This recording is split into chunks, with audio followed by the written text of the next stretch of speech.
guys, and welcome back to another video for SquareXO on the news. Before we start, don't forget you can follow us at squarexo.co.uk, twitter.com/square_xo, facebook.com/squarexo, patreon.com/squarexo, and we're also on iTunes, Spotify, Podbean, Google Podcasts, and other podcast services too.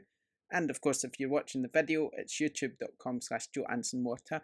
Please like, subscribe, leave a review. Please share, because we want people to find our news, because it's the only news we do. We don't write news on a daily basis. We do a news video on a daily basis just to be a bit different, because no one else really does that. So it's quite nice that we do it differently, I reckon. But hey, it's up to you to decide whether you think that's good or not. We're getting great listens on our Podbean. We're really pleased with the feedback so far and all the people listening to our daily news. Really pleased. So keep that up, please. Thanks for listening. Okay, we're going to start then. Right, Nintendo Direct has been confirmed for 10 PM tomorrow. Now, we mentioned yesterday that there would be a Nintendo Direct, and I mentioned at the time, like I said, I think it'll be Super Mario Maker 2, but I think it'll not necessarily be 2, but maybe a remake, as in, let's call it Super Mario Maker Deluxe. That's quite a good way of putting that. I think that's what I think we're going to see. But also, we're going to hear news of Fire Emblem's Three Houses, apparently, and other Nintendo Switch titles too. Now, it's going to be 35 minutes long. So what we'll do is we'll post a link to that in the description, just so that you can go straight to the stream, and that will take place at 10 PM, like I say, tomorrow. That's about all we have for that, really. There's not really a lot more to tell about that. So hopefully, like I said, as I mentioned yesterday, it could be that there's some Mario Maker news. Hopefully there's some Animal Crossing news, Fire Emblems, Three Houses, and some other Switch titles that we probably don't know about. So hopefully we'll hear about some quite good stuff.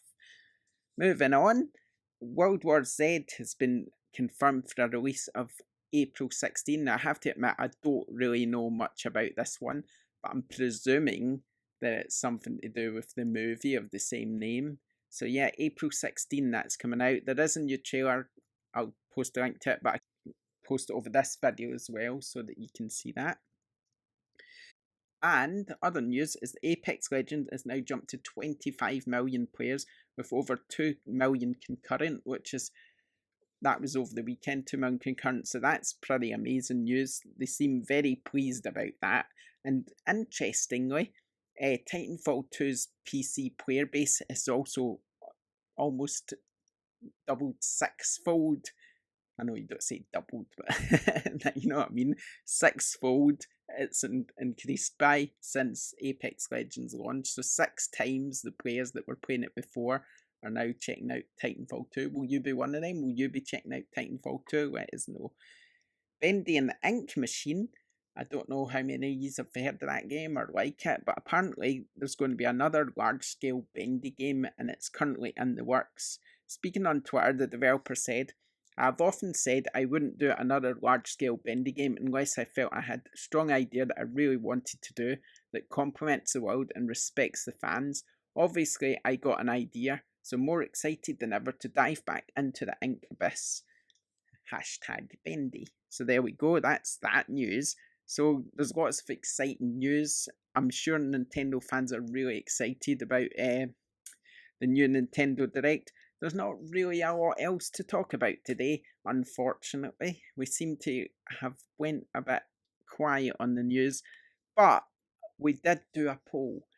This was in respect of our podcast topic, the podcast episode 92, which is called Empty Magazine, is now live. That was about physical magazines and their decline, but not just their decline, but also our sort of reminiscing of our favourite magazines and stuff like that. And so if you've got a thought on that, on your favourite magazines of the past or whatever, leave a comment. Let us know what magazines you used to buy or like, or which magazines you still buy. Do you think this magazines are still relevant? Then leave us a comment, let us know, because it'd be really interesting to know what you think of that. Anyway, we did do a Twitter poll, as mentioned. I'll just try and get that up here, because technology seems to have decided to go wrong on me. But here we go. Right, so the Twitter poll was that how many people still buy physical digital games is which one's the most relevant to you. We had 128 votes, so thanks very much for that. That was at twitter.com/square_XO. 71% of people have said that physical is still relevant to them, and 29% have opted for digital. So I'm not sure if we'd done that poll a year ago how much lower digital would have been, but 29% isn't real. What's that? Roughly a third of people compared to 2/3 prefer digital. So yeah, that's I guess it's not too bad, but it is what I expected. In the sort of same respect, we also asked the same question regarding physical books and magazines versus things like digital, Kindle, internet, and 73% of people have said that physical books and magazines is still for them. So that's quite interesting that people would still rather go to magazines and books rather than read what could possibly be construed when it comes to gaming news anyway and reviews is a sort of more up to date information on the internet. But yeah, it's still quite good. We've got some comments here from our users. Owen, he said, as someone with awful internet, it's easier for me to play, as physical is also an easier way to buy secondhand games, which I do a lot. Stephen Wandry has said, I used to love physical because it gave me freedom to play the game, trade it in and get another when I'd finished. After a while though, I realised that I was actually missing out on quite a bit by doing that. The Switch especially has made digital much more palatable for me. Seb has said, unless it's a sale or digital only, I would go physical every day of the week. I go to Boomerang Games. It's a great service. This isn't a sponsored post, by the way. It's a great service that would never work in digital games.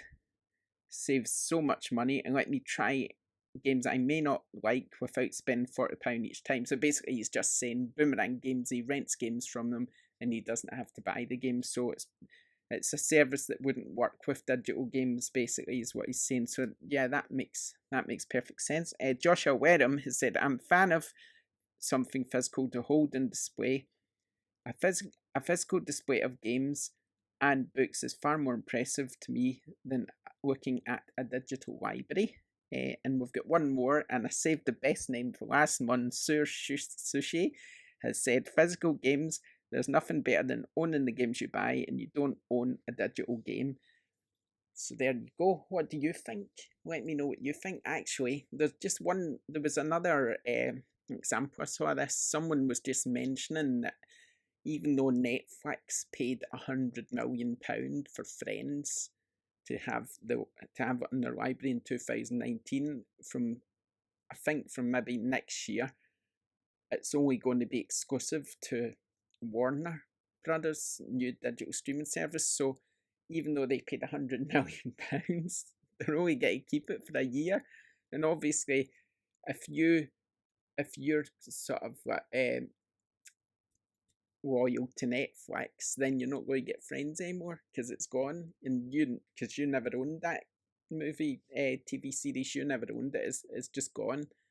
So, and if you want to keep watching it, if you don't have it on disc, you're going to need to go to another streaming service. So I guess this is the problem we're going to have going forward. If games go to streaming services, you might end up having to go to about 20 different streaming services to play the games you want to play because they're spread all over the place. So there we go. So thanks for taking part in the poll, everyone. Thanks for contributing. It's really great that you're doing that.